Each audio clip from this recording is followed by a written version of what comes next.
All right, it is 11:30, so we're going to go ahead and get started. My name is Nicole Martin, and I am at the University of Texas at Austin, Texas Advanced Computing Center. I'll be the moderator for this session this morning. Today we have Jessica Snider and Brooke Myers presenting from the STEM Scouts. And before I turn it over to them, just want to ask everyone to please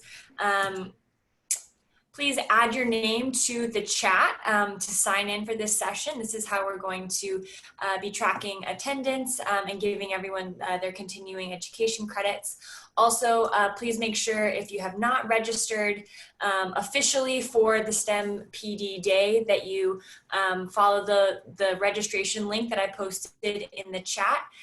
This is also how we'll be able to follow up with you to give you your CPE credits and to send out all of the resources that our wonderful presenters will be providing for you all after all the sessions. So with that, I will turn it over to Jessica and Brooke. Hi everyone, my name is Jessica Snider. I'm Director of STEM Conservation and Sustainability, the Capillary Council Voice BSA, and I am here with my esteemed colleague Brooke Myers, who is our STEM Scout Executive, runs our after-school STEM program that goes year-round, and also our school outreach program, actually several school outreach programs. So thank you all for being here. A lot of our presentation is going to be just a whole bunch of tips and tricks that we've learned over the past 3 to 4 months. And a lot of them you're going to look at and think, oh yeah, of course. But it's good to have them all listed. So a couple of the very first ones, always have a timer of some kind, especially if you're presenting your slides because your computer timer does not show anymore. Buy a pair of computer glasses that filter the light. If you really want some street cred with your kids, buy the gamer kind. They come in kind of a yellow or a blush. Then they think you game and you're cool again. And jumping right on in. So a little story to start this off with. In early February, I was checking out at the grocery store and the clerk looked at me and said, "What do you think of this new virus?" And I said, "Oh, it's a first generation zoonotic. It's not going to be anything. We don't need to worry about this." And coronavirus 1, Jessica 0 on that one. So by early March, we canceled our first event, and I thought, okay, I was wrong. We need to do something. And I hosted my first event on Facebook Live with my co-pilot, Norman the Lizard, and we had hundreds of people view the video sets. This led us to start doing kind of one a week. And then by April, we had a large event that we went ahead and decided that we were going to turn virtual, that we could do a 200 plus youth event and have them in different classes and make this all work. And so we did. And we actually did have it work and work successfully. So at that point, we went ahead and moved 2 other staff members over. This is Thomas, one of the staff members that we moved over, and by early May, we were teaching anywhere from 4 to 10 classes every week online. We promoted primarily via Facebook and Instagram. We actually had about 120 events since, I guess, mid-March, and events being classes of some kind. We've probably moved 3,000 to 4,000 youth through a class of some kind, and for the most part have really been able to engage youth from what the parents are telling us.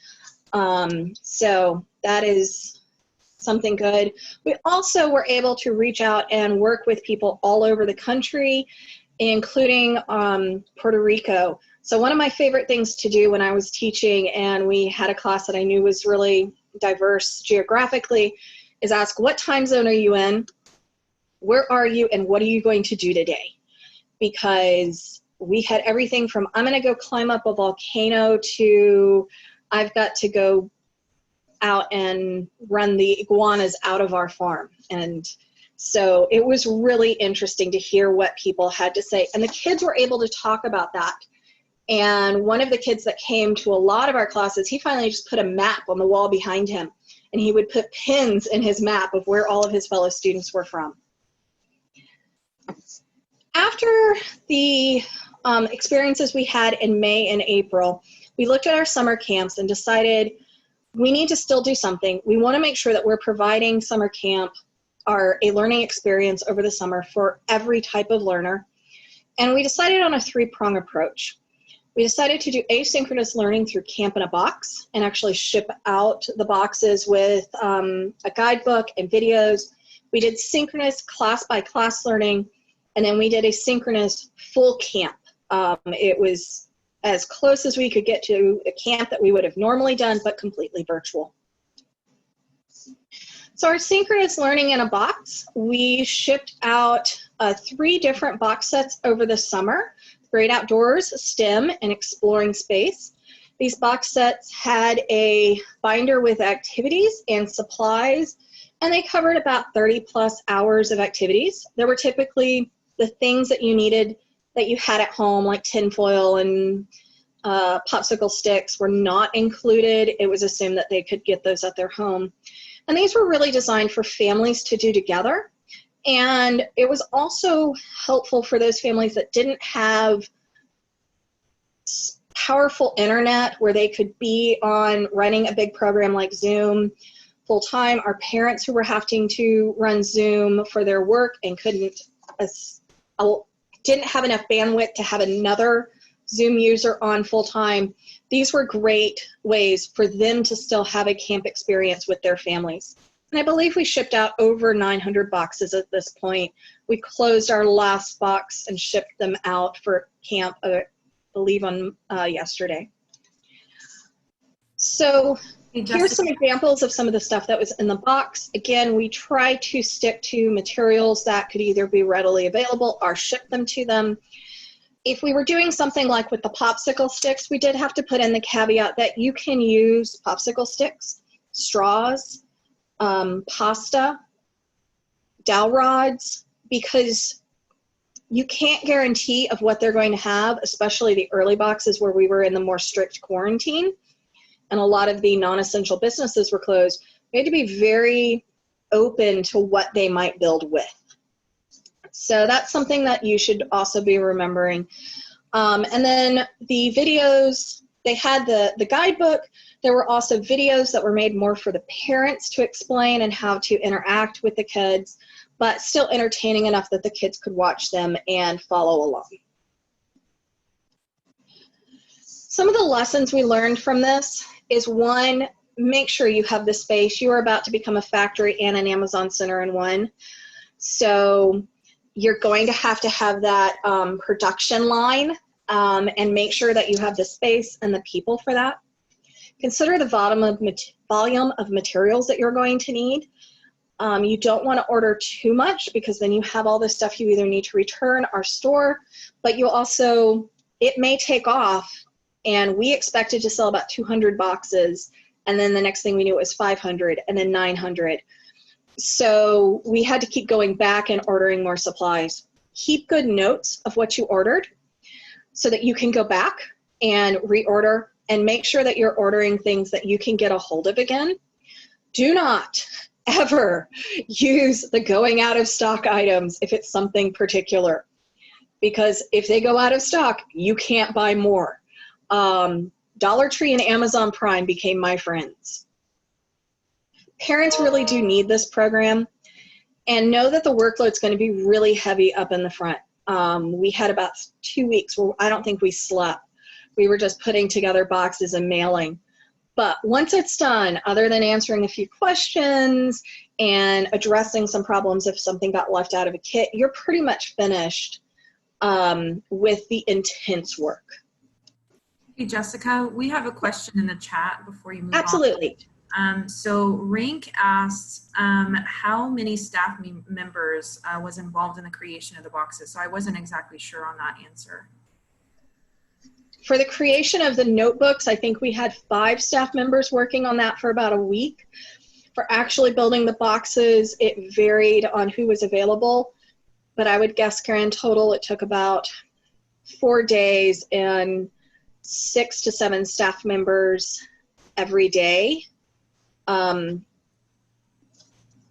get each one of the box sets ready to go. And then of course there was the staff member that was actually like really in charge. I know I had a set of boxes going out. I was in charge and I chose to go ahead and load them here. So it was one staff member, but it took a week and a half of very intense work. Any other questions? Feel free to unmute your mic and ask.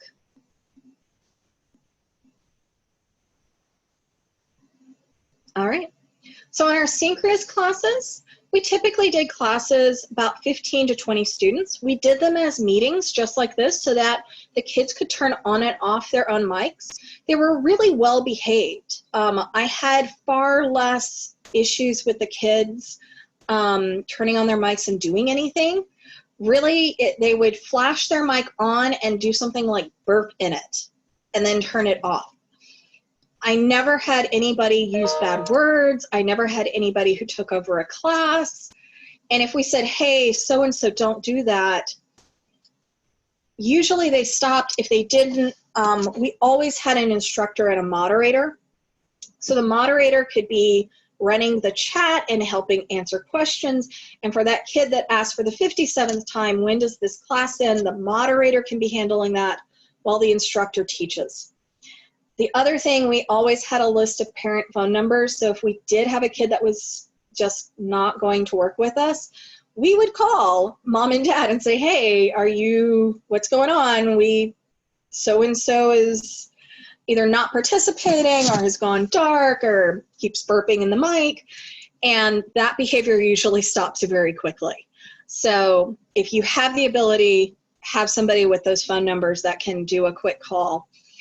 Most of the parents were not physically like with the youth, but they were nearby enough they could go do something.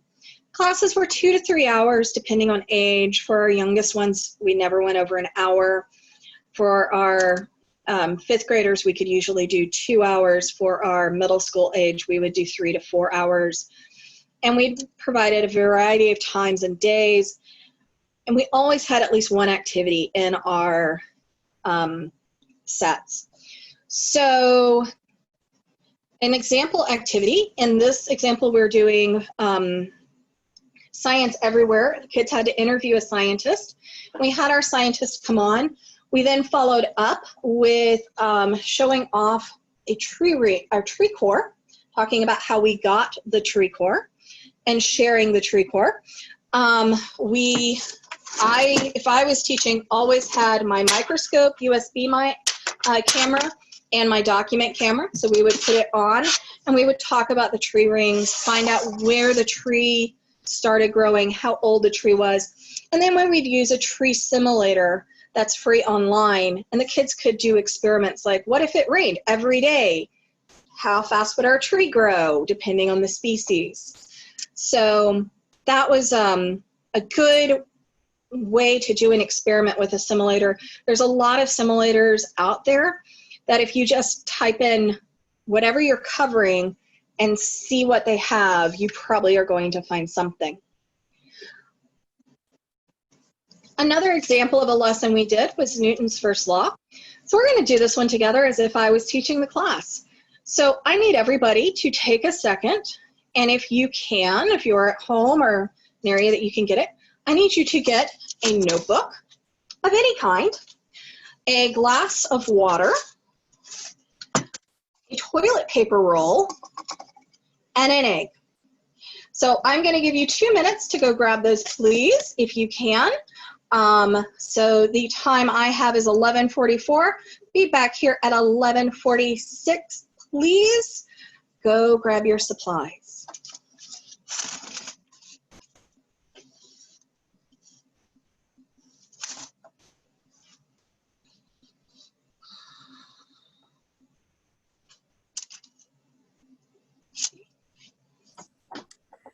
While we're waiting on that, Jessica, there was another question in the chat about scholarship boxes for the program. I wasn't sure what the answer to that question was either. Did we offer scholarships for boxes? I can type it in the chat so they can see it when they get back. Yes, we actually got a grant, and I believe over 100 of our boxes were sent for free.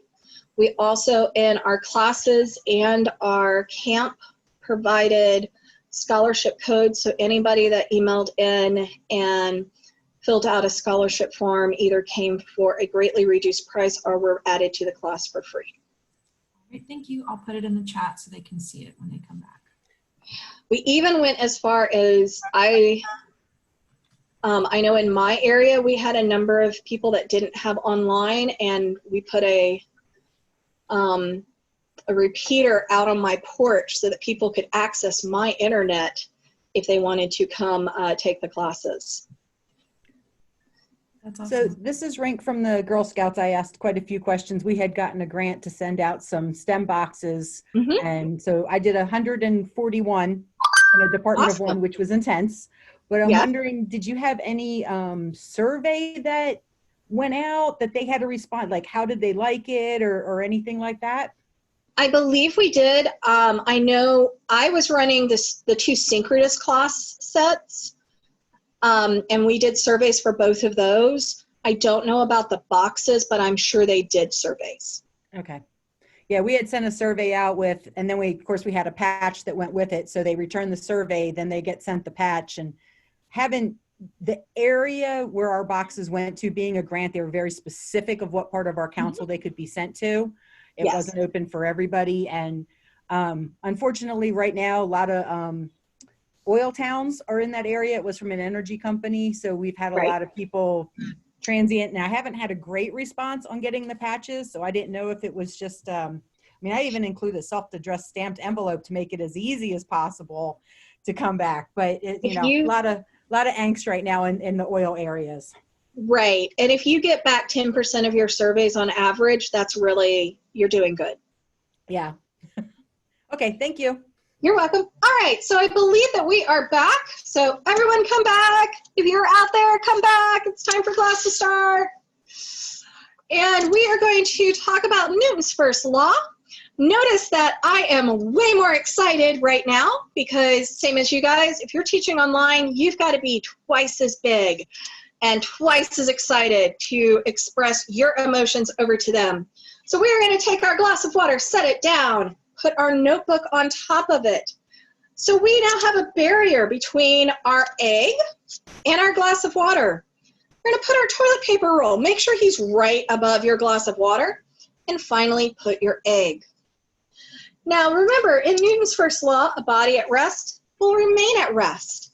So, and a body in motion will remain in motion unless acted on by an external force. So an external force would be something like moving. So if I move this very slowly, notice my egg goes with it. And it will move. Make sure you move it back.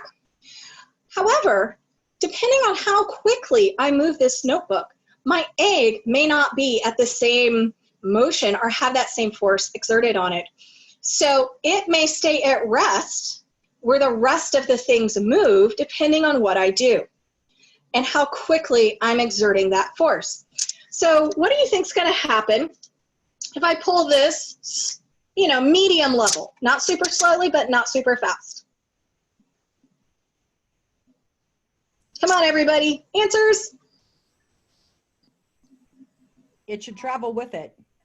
It will travel with it, or it will travel, but a little bit slower. What if I yank this really fast? Big mess.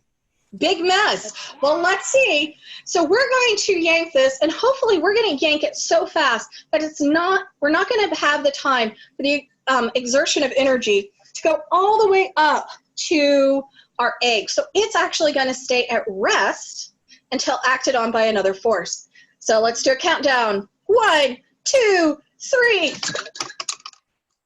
Ta-da! Our egg fell completely straight down. So how did everybody do? Let's see. Do we have eggs all over the table or do we have eggs in a glass? I think we may have an egg in a glass. Candace said, oh my gosh, I did it.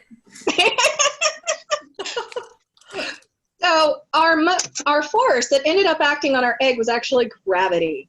So I'm sure you guys as teachers can go ahead and fill out the rest of that, but that's a really fun activity that we do. It gets the kids engaged. It does some splashing. If you're packing a box, send a paper towel. It makes the parents happier when you make a mess. And there. So there's one of the activities. As I was just demonstrating, do activities, do them together. I saw Patty happens to be on my screen, and I saw Patty go, which is what you want your students to be doing. You need to be 2 times larger. You need that moderator, just like I have Brooke here to tell me, because I don't have the ability to talk and watch the chat and watch people's faces. So I need that moderator. If you're teaching the one-off classes or the class-by-class, include your time zone.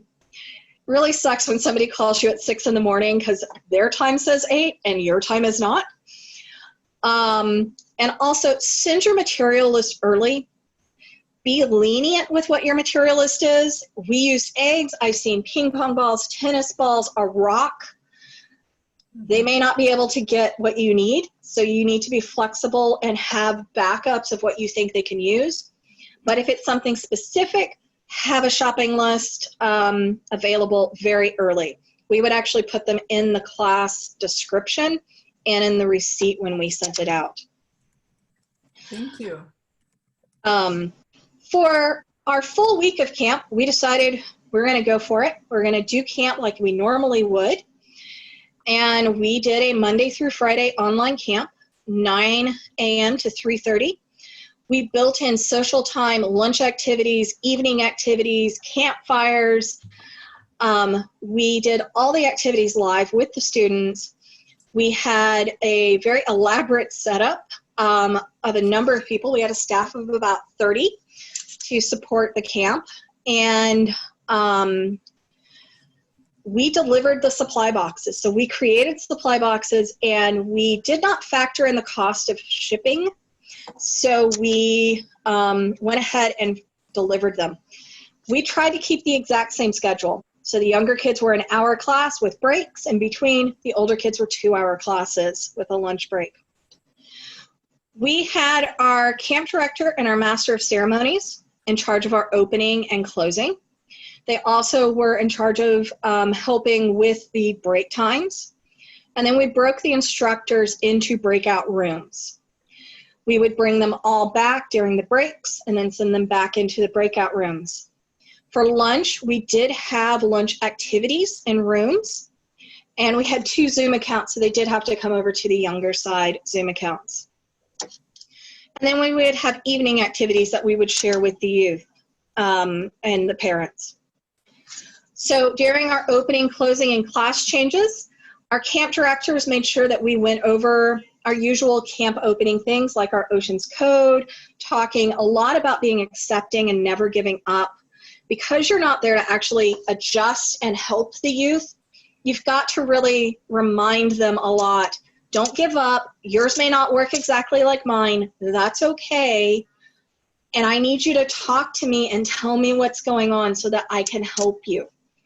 And so we had the phrase, we never give up. We always are going with virtual. We also made sure to include lots of songs and dances and time up and exercises. We always start the week and everybody would just stare at us. And by the last day, we had mom and dad in the background dancing to the jellyfish song or whatever.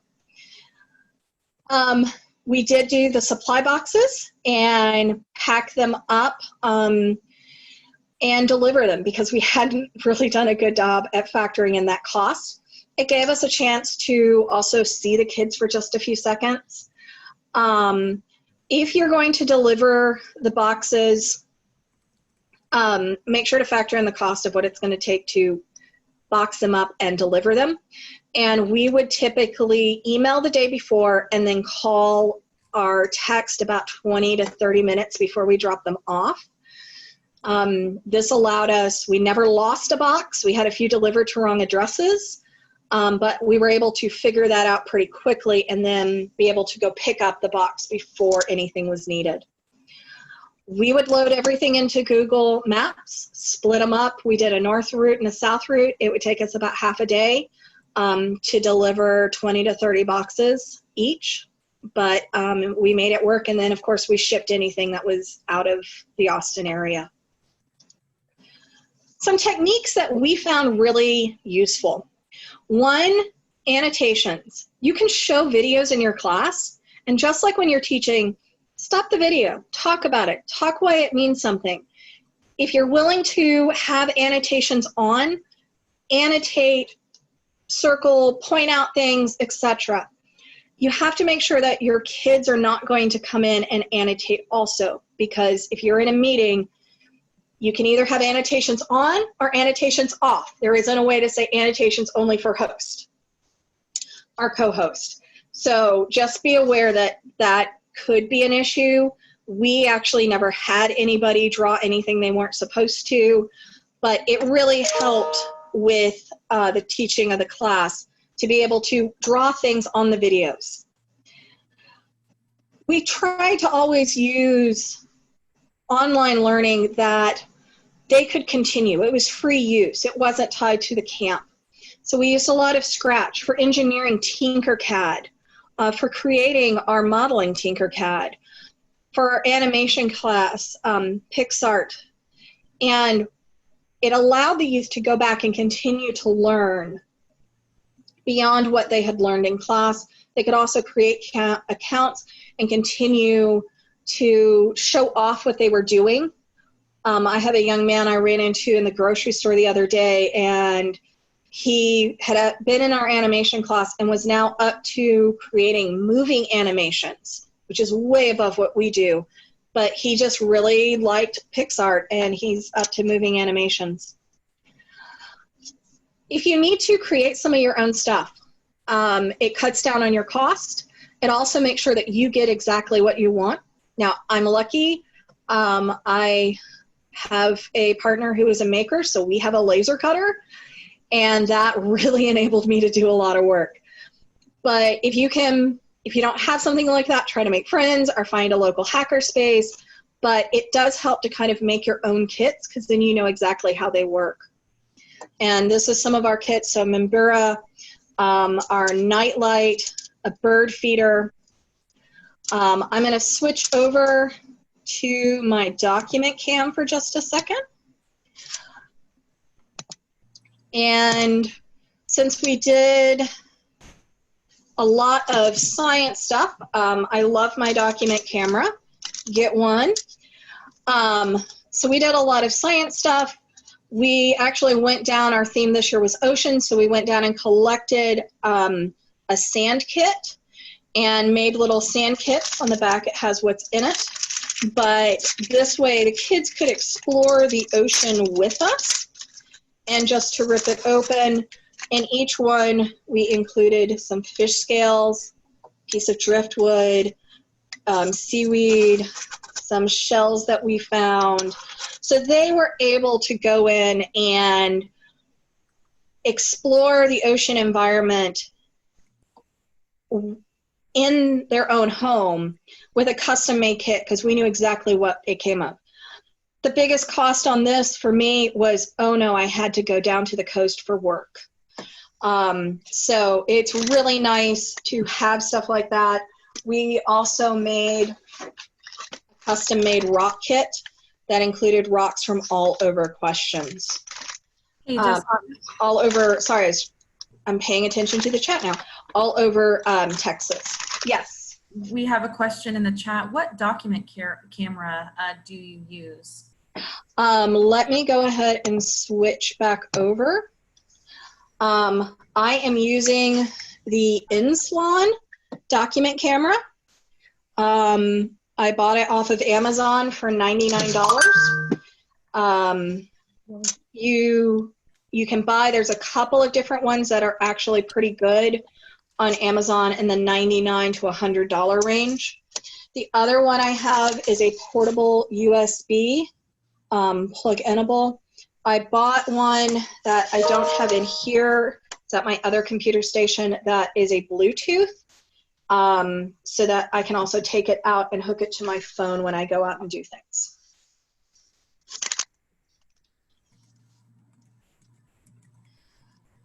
All right, going back to sharing on the video.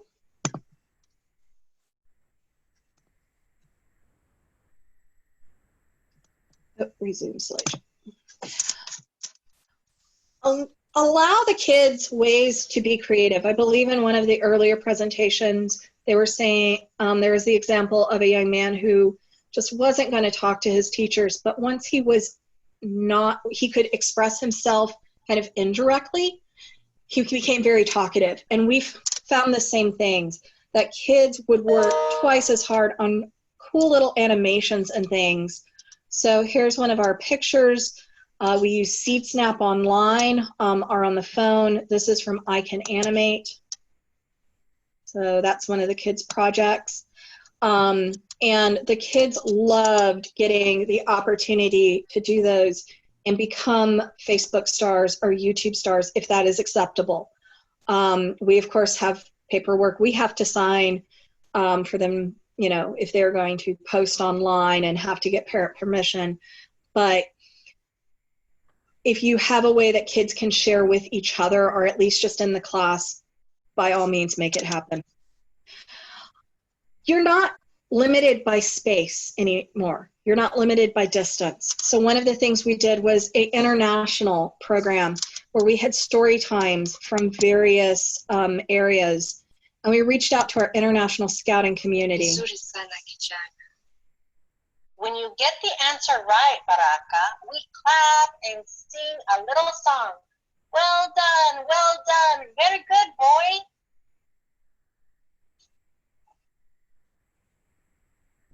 Babako amekununulia vitabu unavyohitaji mcheshi. Vitunze. Ametumia pesa nyingi sana. Asante baba. Sasa ninaweza kufanya kazi yangu.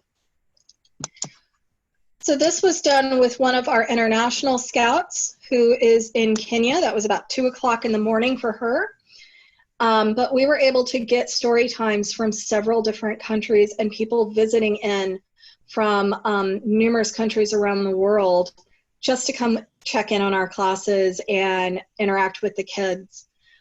I found that you can reach out to people, and it's not much to jump on and do a quick Zoom call with a class for a lot of scientists and engineers. So go ahead and write. Try to get those connections. What wouldn't have worked a couple of months ago, people are more willing to do. Let's see.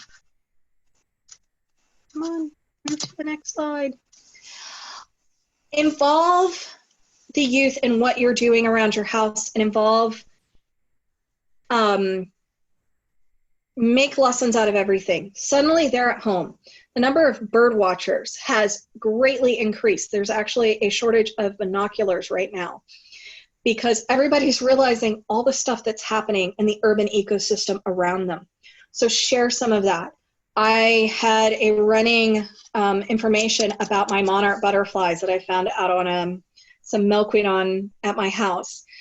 I had about 20 other kids tell me all about their butterflies. I made a challenge on build something useful. We ended up with bat boxes and animal shelters and all sorts of stuff getting put in. We did where we had to go watch a satellite. So I got out on Facebook Live at 9 o'clock at night in the park and had 15, 20 kids watching the satellite with me and commenting in. So have these interactions that you can now facilitate online. If you're wanting kids to turn in work afterwards, if you have Google Classrooms, fantastic, use them. If you don't have the ability to use Google Classrooms quite as well, Google Forms work great. And this is a great way for kids to put in information. If it's something where they need to go out and experiment on their own or hunt down something on their own, iNaturalist is a wonderful way to send them out to take pictures. And once you have their username, you can check in And what I found is the kids got so into it, instead of collecting 20 pictures of insects, I would get 40 and 50 pictures from each kid. Set up your classroom area, have your supplies ready. This is one of our teachers for our younger level. If you looked at mine, I have all of my stuff out prepared so that I can grab things. You do a lot of show and tell of everything you can. I think most of these we actually covered. Allow the youth to be creative, incorporate ways for youth to get up and move. Oh, scavenger hunts. I hadn't mentioned that. That's a great one. In the middle of your class, let's all go find something blue, or let's all go find something that's shows 7 times 4. Or let's all go find a mammal. And they have to run off, and the first one back with whatever they're holding, they can explain, and they, yeah, I don't know, win a star. So we would do a lot of stuff like that. Become your own Facebook or YouTube star. There are so many people now that know way more about my life and my house than I ever thought. And every crazy little idea that I decided I was going to do has ended up on YouTube in some way. Even now, I decided I was going to make prickly pear jelly. It will be on YouTube. I promise. Remember the great things about virtual. You are not bounded by distance, access, space, or time. You can do all of these things and now have connections that you didn't have. Make everything very clear, but also continue to remind them that to be accepting and that not everything's going to work exactly the same as what you're showing. Be prepared to show parts of your life. You become somebody that's visiting them as a family friend, not just a teacher. Own that, enjoy it, share your cat, share your, your kids as much as you're willing. I don't put a background on my screen. 1, it eats up a whole bunch of your data and actually can slow your videos down. 2, people want to see what's going on, because sometimes my cat does silly things and climbs the picture frames and everything. Go ahead and own that. Be prepared. Oh, and last, it is your classroom. It is still your classroom. Own it. If you are a strict person and you make certain rules, own those. If you're more laid back, do that. But it is still your classroom. The kids will behave if you make it clear, and you can still incorporate those lessons like collaboration, sharing, etc., even online. Hey, Jessica, we have a great question in the chat. So Heidi says that it's a great idea of doing show and tell, but how do you manage the show and tell when there are several attending the course? I guess you choose a few children to tell, or other suggestions to manage that? I would usually choose a few. We can also base it on who's back first. It depends on if I'm doing a merit badge where they all have to show and tell, we'll just go down the list and go through everybody. It means that you're taking a little more time, but if that's a requirement and you're checking it, that's fine. You'll always have a couple of kids that will only answer in chat or just put up a picture, and you're not going to get them to talk.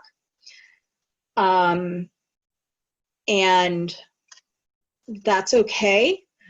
I usually use those that are best behaved and are following and doing everything in the course are the ones that get to present. But this is where your moderator can be very helpful. I like having my moderator somewhere nearby or on my phone so that we can have a list of kind of who's already been working with us. And if we've got somebody who's been silent the whole time, they are getting called on to show.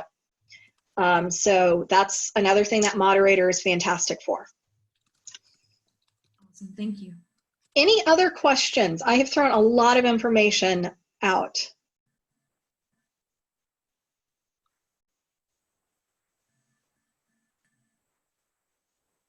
Thanks, Brenda. Brenda says, love those words. It's still your classroom. It is still your classroom. And I had some teachers that put up rules and they were always behind them on a whiteboard. I had other teachers that were really laid back.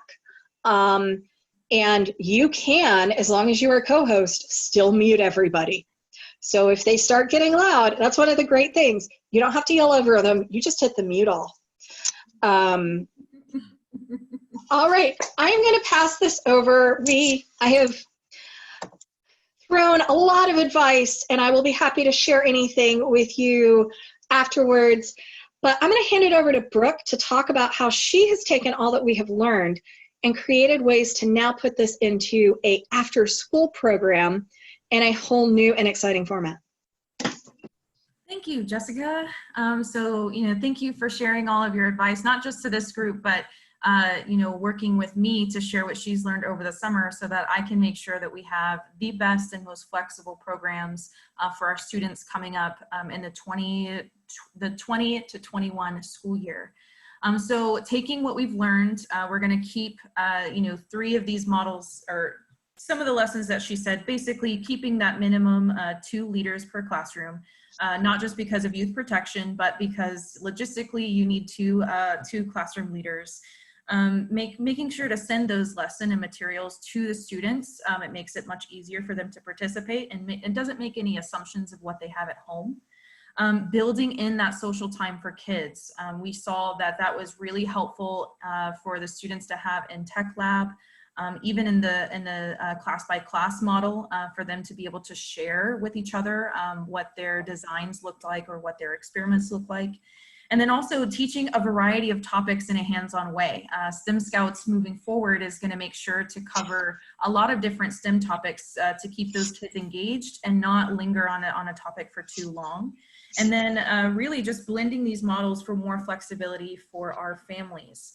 So we'll have the asynchronous learning, then we'll have asynchronous learning, which is 1 hour live per week. And then we'll kind of have a blended model where it's only 30 minutes live per week, and they kind of do the activities outside of that class time. If you want to go to the next slide, Jessica. So that after school asynchronous learning looks very similar to what Camp in a Box looked like. The student notebooks are delivered with their materials, and the shipments are paced every 4 weeks. Right, so it's a little bit different when you're doing something over the summer because you're expecting a week-long camp, or you're expecting maybe a class here or there. In an after-school program, we are expecting 20 weeks of engagement with students, and we want to make sure that those shipments are paced every 4 weeks to keep their engagement and also kind of change the topics. Now in asynchronous learning, one of the drawbacks is that students can feel isolated, socially isolated, because they're doing the activities on their own, maybe with their family. And so like Jessica shared, utilizing social media when it's appropriate and when it is accepted of the families to do it. Planning those social media pushes to encourage them to publish their projects, to give them a sense of being connected with a big group, even though they're doing the learning on their own time. Of course, having those pre-recorded video libraries hosted online for instructional videos in Spanish as well, and having the lessons written out for the families to do together, and again, changing those topics every 4 weeks to show a variety of STEM. Now on the next slide, here's one of the videos that we have, one of the instructional videos that we have as an example. Jessica, if you want to just go to, kind of the middle of it, we don't have to watch the entire video.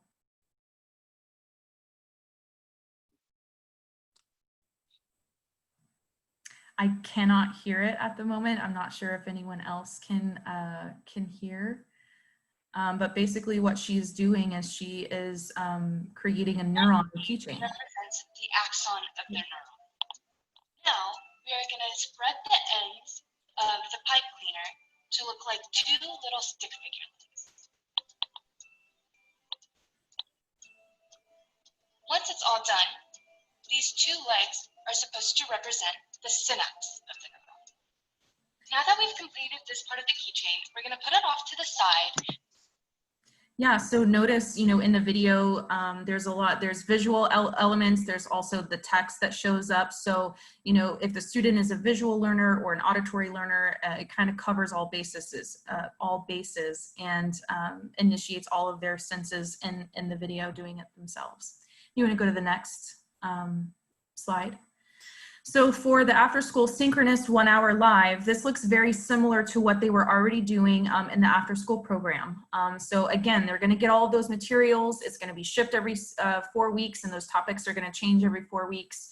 They can use those same pre-recorded videos, but the instructor can either show them during their live session, or they can assign them if they want to get a dot camera similar to how Jessica has and do it themselves. They're more than welcome. But for the instructors that don't necessarily have that equipment or don't feel comfortable with that equipment, we want to make sure that they have those videos available to help them in instructing. And of course, always having that instructor and moderator is so, so very important, not just because of youth protection, but also to just keep that class going and not put too much on the instructor. In this model, they would be doing the activity together, similar to how Jessica had her camp. They did all of their activities together and building in that social interaction in the opening and closing. So in the opening, we don't necessarily sing songs, but we do have the kids just reiterate what their code is and what the expectations of behavior are, what their character focus is for the day. Then they get hands-on, they do the activity together, and then they come back at the end to reflect on what their projects look like, what their designs look like, but also help to reflect in that career connection that's relevant to whatever skills they've learned, and come back and say, well, how were you brave today? Or how were you helpful? And tying in that connection at the very end as well. If you want to go to the next slide. So the blended model is kind of a combination of both.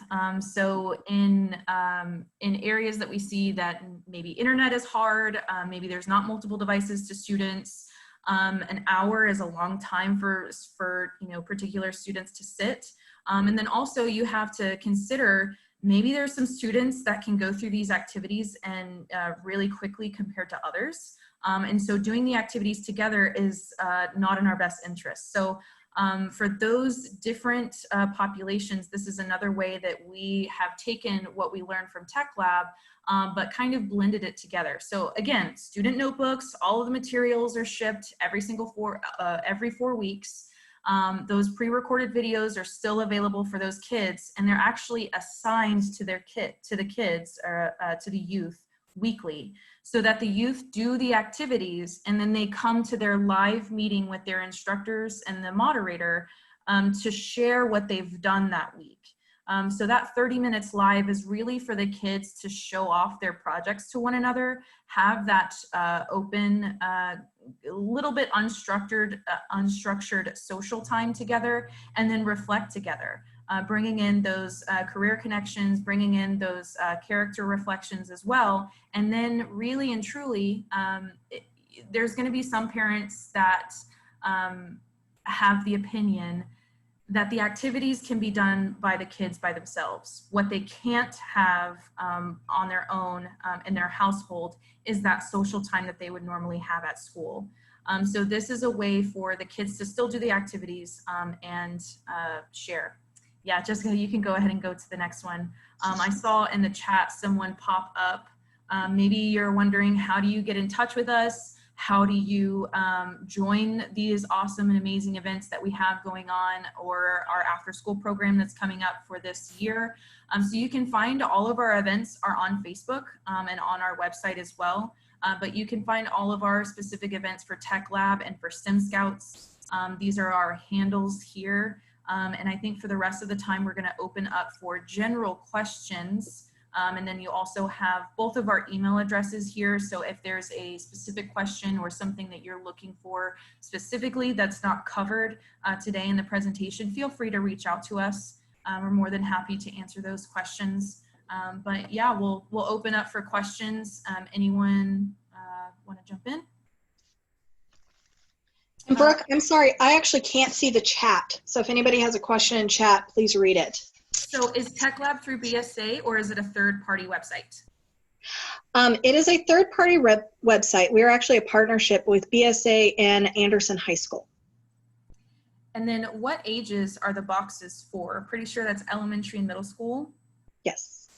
Yeah, so for any of the Camp in a Box or the Cub Scout program that's coming up, and all of the STEM Scout programming for the after school is also elementary through middle. Preschool material, I think the Cub Scout activities start in kindergarten. As for STEM Scouts starts at 3rd grade. Great question, Heidi. Thank you.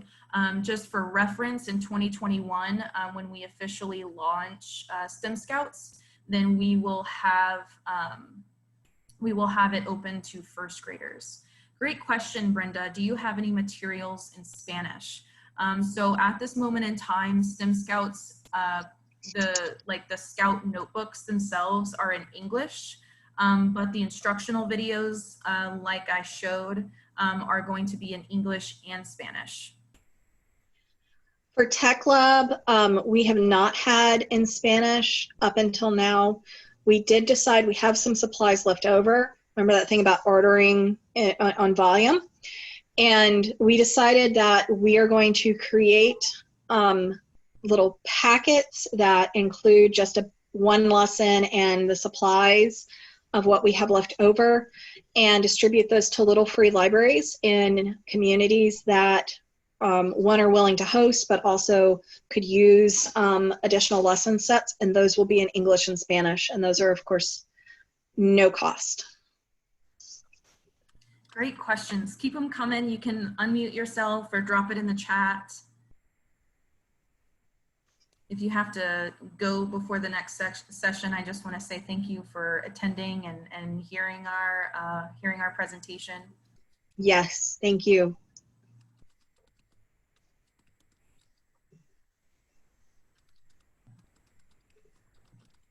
Thank you, Rink. That's awesome to hear.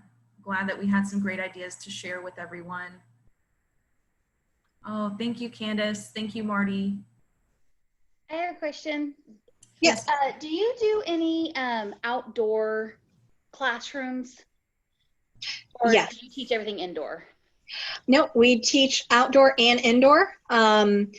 We've taught it. A lot of it depends on if our internet connection is good. But if we do outdoor, typically we'll do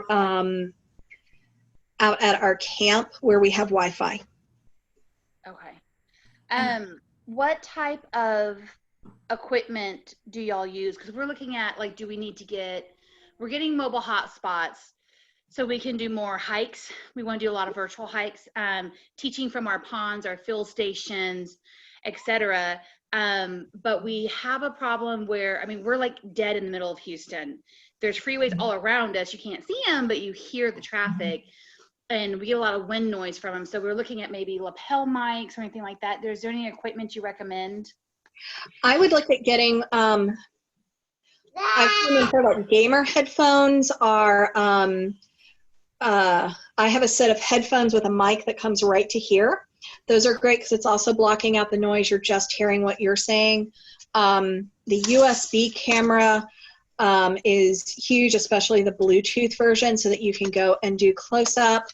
I use a lot just my cell phone because I can go directly to Facebook Live, and a lot of times I don't have somebody there to help film. So I do a lot of things where it's just being held and you're just seeing my hands and hearing me talk. Because I don't have the option of having somebody else there, and I don't feel like holding a selfie stick. Yeah, that's us. We're independent when we're teaching. So we do a lot of pre-filming, and then we do the editing on the back end. Yep. But the live, it's just us and our computers usually, or us and our phones. I was going to say probably the best is your cell phone. Yeah. And I do know that I got loaned a little handheld thing that somebody had bought off of Amazon that had a gimbal. So as you're moving, it lets the phone stay steady. And that was really wonderful to have that. Because then you're not making kids nauseated as you're walking through the woods. Yeah, we have the bumpiness up and down a lot. So get one of those holders with a gimbal. Perfect. Thank you. You're welcome.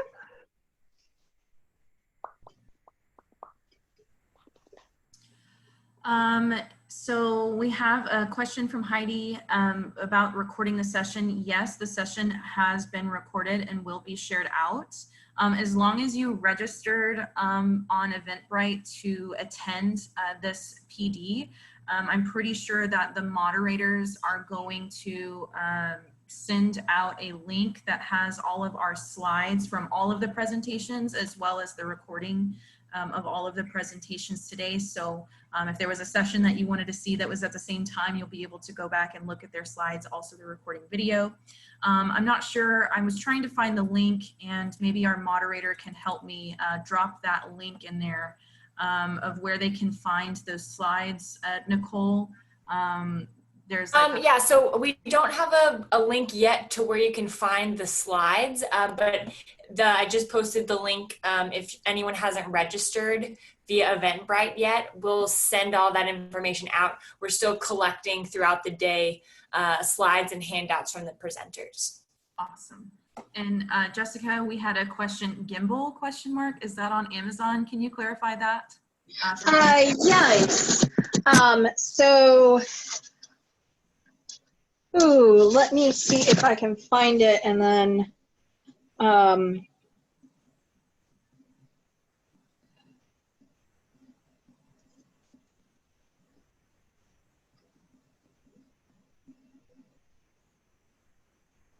And then Sergio, I wanted to make sure you saw my comment in the chat.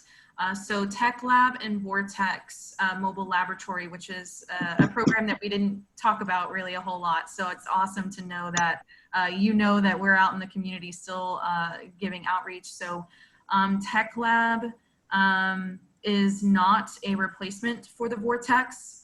However, we had all of our in-person events for the summer get canceled for the Vortex, so it wasn't necessarily running.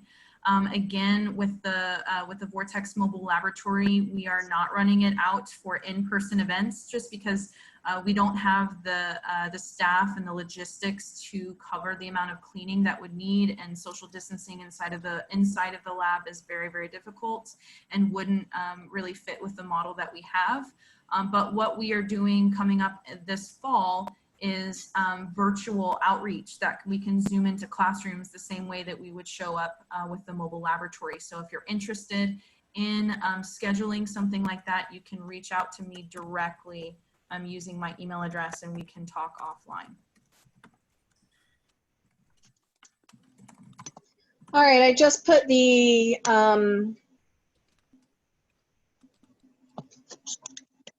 shared the screen for the gimbal that I was talking about. And there's the link.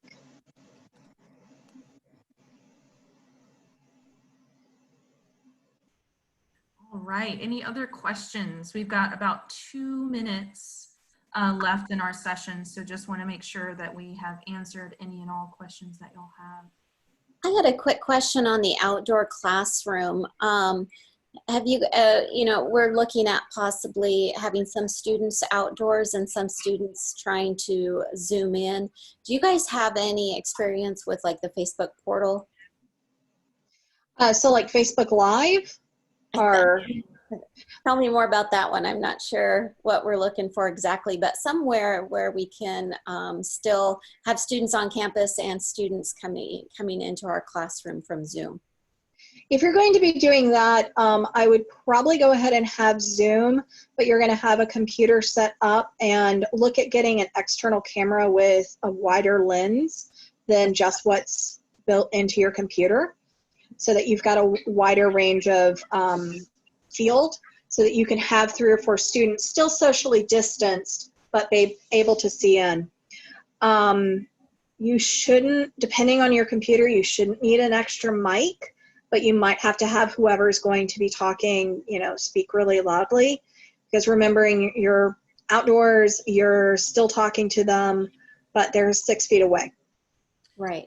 Okay. Thank you. Some other little tips for that one too, Corey, and I haven't done this myself, but there's certain Zoom accounts that you can broadcast directly to Facebook using that same Zoom link. That's the Zoom webinar. Okay, so that's, I guess, also helpful. And then for cameras, sometimes you can find an attachment that just kind of goes over your camera lens to give it that wider view instead of having to buy like a whole new camera. Gotcha. Thank you.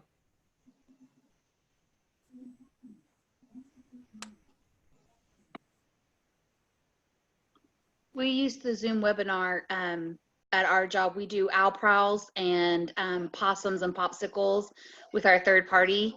And sometimes they're with us and sometimes they're not, but we always have a moderator answering questions at all times because they come in rapid fire. And then someone who's controlling the camera. So like my job for the last owl prowl was I just used my cell phone, and as the presenters were bringing the owl to the camera, I was like doing this and like air traffic control. So it took two of us plus the presenters to have the live animals, but it worked really, really well. The webinar I like because you can also control the chat feature. So because we had a child family friendly version, some of the kids were like, "Hi, Emily, it's me. Can you see me? It's me." And so all of that, we were able to hide and only put over specific questions that were answered. So you can control the chat a little bit better in the webinar, which is nice. I tell people the meeting is more interactive. The webinar, it is your control and your rules and nothing else. Right. You know, you are the dictator of the webinar. All right, it is 12:32. And I believe we are done. If you have any more questions, feel free to give us an email. Or if you saw any of the kits and you're like, wow, I want to know more about that, I'm usually happy to share a little bit of information on things. Thank you so much, Jessica and Brooke. And yeah, we'll take about a 30-minute break, and the next sessions will begin at 1 o'clock. So enjoy your afternoons, enjoy a little lunch break, and we'll see you all back here soon.